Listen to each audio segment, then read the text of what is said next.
कुछ हमारे साथी हैं जो कश्मीर से हैं, उनकी अक्सर दोगली बातें करते हैं। जब 370 मिटाया गया तब भी कई लोगों ने बड़ी बातें की, लेकिन जहाँ तक पार्लियामेंट का सवाल है उसको नहीं छोड़ते हैं। वैसे ही कई बार पहले भी ऐसा हुआ है।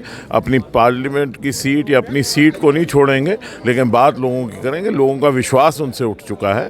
और अल्ताफ बुखारी जी के एसोसिएट मेंबर्स पर सवाल उठाना, उनका ये कहना है कि उनको रिज़ाइन करना चाहिए। देखिए, कुछ हमारे साथी हैं जो कश्मीर से हैं, उनकी अक्सर दोगली बातें करते हैं। जब 370 मिटाया गया तब भी कई लोगों ने बड़ी बातें की, लेकिन जहाँ तक पार्लियामेंट का सवाल है उसको नहीं छोड़ते हैं। वैसे ही कई बार पहले भी ऐसा हुआ है। अपनी पार्लियामेंट की सीट या अपनी सीट को नहीं छोड़ेंगे, लेकिन बात लोगों की करेंगे। लोगों का विश्वास उनसे उठ चुका है। और अल्ताफ बुखारी जी ने क्या कहा, मैं उस पर टिप्पणी नहीं करूँगा, लेकिन ये सब लोग जो 3 लोग नेशनल कॉन्फ्रेंस के हैं वो मेंबर्स हैं। जहाँ तक भाजपा के मेंबर, उन्होंने अपने एतराज़ात दिए हैं और वो पूरा समर्थन दे रहे हैं, और इन्होंने भी उसमें शामिल हैं, और नेशनल कॉन्फ्रेंस के नेता भी शामिल हैं। हमारे साथ दविंदर सिंह राणा जी हैं, इनसे बातचीत करना चाहेंगे। राणा साहब, किस तरह से देखते हैं डॉक्टर फारूक अब्दुल्ला और महबूबा मुफ्ती जो है डिलिमिटेशन की रिपोर्ट पर निशाना साध रहे हैं? उन्होंने जवाब मांगा है कि भाजपा ने जो है वो घर पर एक रिपोर्ट तैयार की गई है। कल डॉक्टर फारूक अब्दुल्ला भी इसी तरह का बयानबाजी करते हुए नजर आए थे, और कुछ देर पहले महबूबा मुफ्ती ने भी इसी तरह का बयानबाजी की है। डॉक्टर फारूक अब्दुल्ला साहब एक कदावर नेता हैं, और वो बड़ी अच्छी तरह से जानते हैं तभी कि ये एक निष्पक्ष कमीशन है जिस पे किसी का कोई प्रभाव नहीं होता, और वो उस कमीशन में खुद शामिल हैं। और जहाँ तक हमारी इत्तला है कि उन्होंने वहाँ उस कमीशन के सामने कमीशन को सराहाया भी है। और मैं समझता हूँ कि ये इस किस्म का जो लांछन एक गैर जानिबदाराना कॉन्स्टिट्यूशनल बॉडी पे लगाना गैर मुनासिब है। जो भी फैसला वो करेगी तथ्यों के आधार पे करेगी। कहीं ना कहीं कुछ खेमों में बौखलाहट है कि अब उनकी इजारेदारी इस डिलिमिटेशन कमीशन के बाद ख़त्म हो गई, और उसी बौखलाहट में ये बातें हो रही हैं।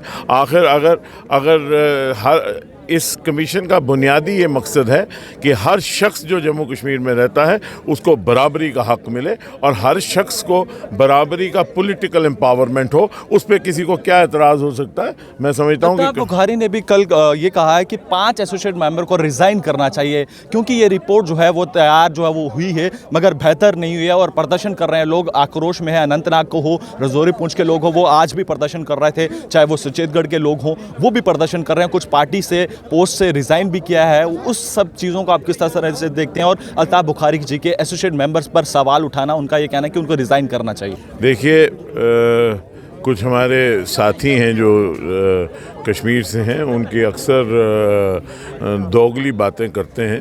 जब 370 मिटाया गया तब भी कई लोगों ने बड़ी बातें की, लेकिन जहाँ तक पार्लियामेंट का सवाल है उसको नहीं छोड़ते हैं।